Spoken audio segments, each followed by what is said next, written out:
Welcome back to 4 Biblical Secrets to Transforming Your Health. In part 1, we uncovered 2 powerful truths: the importance of eating what God says is food, fueling your body with the nourishment He designed for it, and the impact of fasting, God's built in reset button for your body. If you miss it, I have included the link in the description so you can go back and watch it because these steps are already transforming lives. The Bible offers profound insights about health that go far beyond food and fasting. In this video, we will explore 2 powerful principles: faith and prayer, and rest. These are the keys to healing, not just your body, but your soul. So here's the truth. If stress is stealing your peace, prayer can calm the storm. If doubt is draining your energy, faith can renew your strength. And if burnout breaks you, rest can restore what has been lost. So stick around with me because we will explore how aligning with God's design for faith and prayer and rest can unlock a whole new level of health and wholeness. So let's dive in.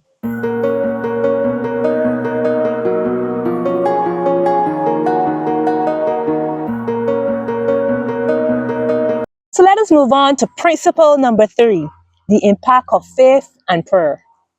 In Exodus 15:26, the Bible declares God as our physician, saying, "I am the Lord who heals you." The Hebrew word for physician or healer in this verse comes from the root word rapha. This means to heal, restore, or make whole. Rapha isn't just about physical healing, it's a promise of restoration for the entire person, body, mind, and spirit. God's role as our ultimate physician goes beyond what any earthly doctor can achieve, addressing the root causes of our physical, emotional, and spiritual struggles. So, what does it mean for God to be your physician? When you think of a physician, you picture someone who diagnoses, treats, and restores. God does this on a deeper level. He not only heals physical ailment, but also addresses emotional wounds, spiritual imbalances, and relational fractures. God's healing isn't temporary or surface level, it's a complete renewal. He restores us so we can thrive and fulfill His purpose. But trying to live apart from Him, our ultimate source of healing, leaves us spiritually and physically malnourished. Without Him, we are like a plant without sunlight. We may survive for a time, but we cannot grow and flourish. In biblical times, the Israelites understood health wasn't just about the body. It involved the whole person, body, spirit, and relationships. Seeking God for healing was normalized because they believed He was the creator of all life and the source of true restoration. So now let's examine a really fascinating example of this, found in Leviticus 13:14, and it relates to Zaret, translated as leprosy. Zaret wasn't just a skin disease, but a visible sign of a spiritual or moral feeling, such as gossip, selfishness, or disobedience. Those inflicted were required to consult a priest rather than a physician, emphasizing the spiritual root of their condition. The process for healing involves self-reflection, isolation for repentance, and ceremonial cleaning if healing occurs. Leviticus 14:1-20. These weren't empty rituals, but intentional steps to address the deeper spiritual root of their ailment. This reminds us that some physical symptoms are tied to emotional or spiritual struggle, such as guilt, anger, or unresolved stress. The Israelites trusted that God could heal what medicine couldn't. By involving a priest, they acknowledged that physical health and spiritual integrity are deeply connected. So now let's examine a passage in the Bible that reminds us of the dangers of forgetting God in our struggles. In 2 Chronicles 16:12, we read about King Asa's failure to seek God during his illness. In the 39th year of his reign, Asa was inflicted with a disease in his foot. Though his disease was severe, even in his illness, he did not seek help from the Lord, but only from the physicians. But King Asa was not always like this. He started his reign by trusting God during a military crisis. 2 Chronicles 14:11. But as time went on, he began to rely more on human alliances and solutions than on God. When faced with the illness, he turned exclusively to physicians, neglecting to seek divine intervention. Now, this wasn't about rejecting medical help, but about Asa's lack of faith in God as the ultimate healer. His choice reflected a heart that had drifted from God. The lesson here is powerful. When we fail to invite God into our struggles, we miss opportunity for Him to show His power and faithfulness. So now let's examine unbelief, the silent barrier to healer. In Luke 4:24-27, Jesus underscored how unbelief can block miracles. In Nazareth, his hometown, the people doubted his power and authority, questioning, "Isn't this Joseph's son?" Luke 4:22.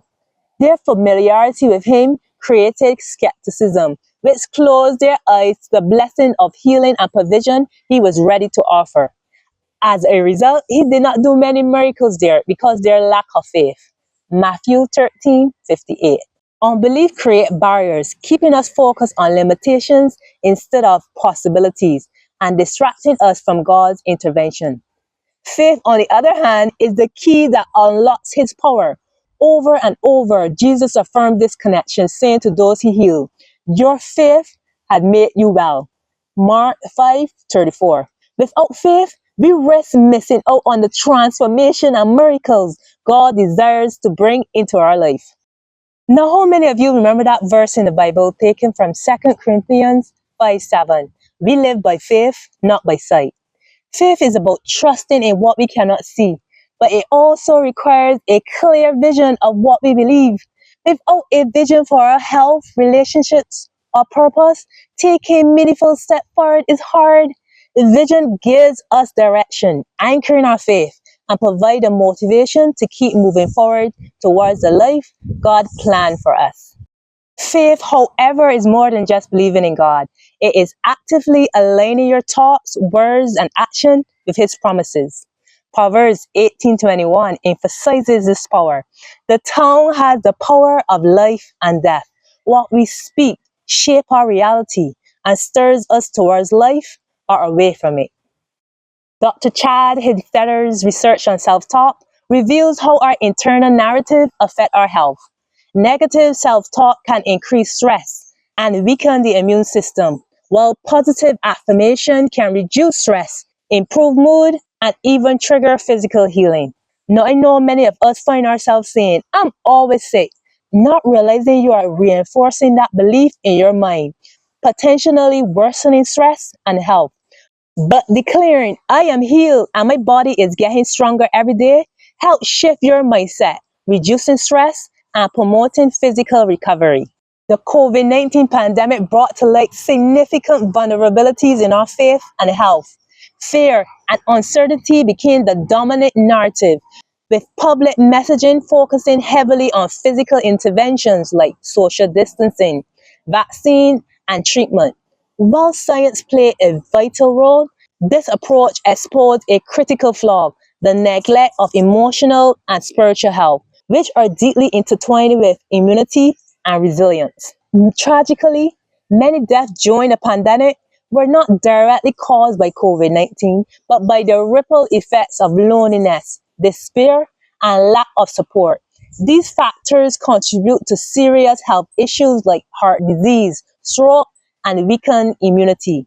The pandemic mirrored the story of King Asa in 2 Chronicles 16:12. Like Asa, many lean entirely on human solutions, neglecting to seek God's guidance. While physical measures were necessary during COVID, the neglect of emotional and spiritual needs left many struggling with mental health crises and feelings of loneliness. This pandemic wasn't just a health crisis, but a wake-up call. It revealed the need for a holistic approach to health that integrates the physical, emotional, and spiritual. Faith isn't just a comfort, it is a critical component of resilience and healing. Seeking God's guidance and grounding ourselves in His promises reminds us that we are never alone, even in the darkest time. This alignment can lead to stronger immunity, renewed hope, and the courage and peace to face life's challenges. So now let's look at some practical tips on how you can integrate faith and prayer in your health journey. Start each day with prayer. Invite God into your health journey each morning, asking for guidance and strength. Declare positive affirmation. Speak life over yourself with statements like, I am healing, I'm strong, and my body is being restored every day. As Proverbs 16:24 reminds us, gracious words are a honeycomb, sweet to the soul and healing to the bones. Your words carry the power to uplift your spirit and promote healing. Meditate on scriptures, memorize verses like Exodus 15:26 to remind yourself of God's promise to heal and restore. Surround yourself with people who can encourage you and pray with you. As we come to the end of this segment, let's reflect on this question. What areas of your health or life have you been trying to fix on your own? How can you invite God into those struggles today? Let me remind you, God is the ultimate physician who heals our bodies, hearts, and minds. When we align with Him through faith and prayer, we open the doors to a deeper kind of healing that restores us completely. Let's trust Him to guide us towards the abundant life He designed for us. So let's move on to principle number 4, rest.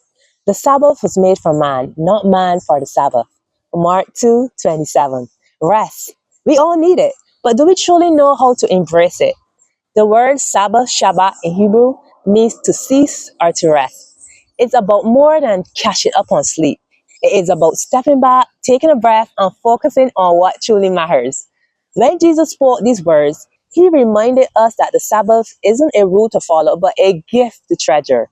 God designed rest for us because He knows we need it to thrive. So let me take you back to the creation story. For 6 days, God worked to form the heavens, the earth, and everything in them. But on the seventh day, He rested. Did He need rest? Of course not, but He modeled it for us. He designed our bodies, mind, and spirit to thrive in a rhythm of work and rest. Rest isn't just about sleeping on a Saturday or Sunday. It is about reflecting on life, reconnecting with God, and spending time with loved ones. Without rest, we burn out physically, emotionally, and spiritually. But when we embrace rest, we align with God's design and invite His healing into our life.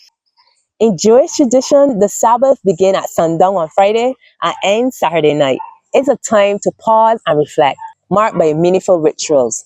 Lighting candles to symbolize peace and blessings, sharing meals prepared in advance so the day remains free from work, unplugging from the demands of life to focus on God, family, and joy. The Sabbath is a time of trust that God will provide, even when we stop working. It is a declaration that our lives aren't sustained by our constant thriving, but by His grace. Now let's look at the benefits of rest. The Sabbath isn't just a command, it is a blessing. So here's what rest brings. The Sabbath allows families to spend uninterrupted time together, share meals, conversations, rituals, nurture deep conversations that are often neglected during the busy work week. Families are reminded of their love and commitment to one another, fostering unity and mutual support. The Sabbath also allows individuals to deepen their relationship with God by dedicating time to worship and reflection. The blessings, prayer, and reading draws us back to God's Word, helping people realign their life with His purpose. The act of ceasing work provides relief from the relentless pace of daily life. It offers a mental reset, reducing stress and anxiety while encouraging gratitude and contentment. The Sabbath becomes a space where we can set aside worries and pressures. Our bodies need time to heal and recover from the week's demand. Rest improves sleep, reduces burnout, and boosts overall health. The Sabbath traditions like communal worship or shared meals foster belonging and strengthen relationships. Taking a break together brings people closer and remind them of their shared values. So by pausing work, we declare our dependence on God rather than ourselves. The act of faith reminds us that He is faithful in meeting our needs. And lastly, the Sabbath is about enjoying life, singing, enjoying good food, and celebrating the gift of life. So I now want to talk a little bit more about the different types of rest. So the purpose of rest is not just about feeling less tired, it's about giving each part of yourself the care it needs to function well. Each type of rest comes with its benefit, and when you address them, you're setting yourself up for better health, deeper relationships, and more focus in life. So here's why they matter. So we're all aware of the first type of rest, physical rest. Your body needs downtime to heal and recharge. Without it, You risk chronic fatigue, weakened immunity, and physical burnout. When you allow your body to recover, you feel more energetic, less tense, and ready to take on challenges. But beyond physical rest, there's mental rest. Constant thinking wears you out. Breaks from decision making and overthinking improve focus, creativity, and problem solving. You will feel more clarity and less overwhelmed. Now let's look at emotional rest. Always being the strong one is exhausting. Emotional rest helps you release built up feelings, making room for patience, kindness, and better emotional balance in your relationships. So there's social rest. Some connection energize us while others drains us. Moving from draining interaction to positive relationship will make you feel more connected and less isolated. Spiritual rest. When you pause to reconnect with God, you gain a sense of purpose, peace, and strength that allows you to rise above daily stress. It's about aligning your spirit with something greater than yourself. Creative rest. Engaging with beauty through art, music, and nature refreshes your mind and open up new ideas. This type of rest is key for problem solving and staying inspired. Lastly, there's sensory rest. Our world is constantly noisy, overwhelming, and full of distractions. So many stimulation leads to stress and trouble focusing. Sensory rest allows you to feel calm and refocus, helping your brain process the day more effectively. So let's face it, we live in a world that glorifies busyness, but it comes at a cost. Study shows that over 77% of Americans experience burnout at their workplace. Burnout, as defined by the World Health Organization, is characterized by chronic workplace stress that has not been successfully managed. Symptoms include feeling of energy depletion, increased mental distance from one job, and reduced professional efficacy. But the hustle culture doesn't just affect our jobs, it's steeped into our relationship, mental health, and overall well being. Studies have found that burnout can lead to sleep disturbances, weakened immune function, and a high risk of cardiovascular disease. Without rest, we risk losing the life God has for us. Now, if you really think about it, choosing to rest is an act of faith. It's like saying, God, I trust you to take care of me, even when I step away from work and worries. The Sabbath is a visible reminder that our life aren't held together by effort, but by God's grace. It teaches us to lean on His faithfulness and let go of the illusion that we are in control. Psalms 127:2 captures this perfectly. In vain you rise early and stay up late, toiling for food to eat, for He grants sleep to those He loves. Now, in Hebrew, this verse carries powerful meanings. The word vain, shev, points to futility or emptiness, a clear reminder that our thriving is meaningless without God. The phrase toiling for food to eat reflects our tendency to overwork, worrying about provision, while forgetting that God is our ultimate provider. And the final part, He grants sleep to those He loves. It's so profound. The Hebrew word for sleep, shina, doesn't just refer to physical rest, it also symbolizes peace and trust. Deep restfulness that comes from knowing we are cared for by God. Rest isn't just about avoiding burnout, it is God's reset button for our body, mind, and spirit. It is not an interruption to life, it is a vital part of how God designed us to live well.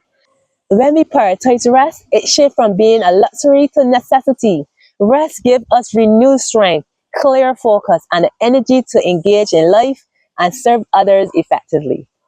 So now let's look at some practical tips that we can implement. Schedule rest. Set aside a day each week to unplug from work and technology. Create rituals. Share meals or enjoy a quiet moment with family and friends to mark the start of your rest. Write down your reflections, express gratitude, and document how God has provided. Do something you love, singing, cleaning, or walking in nature.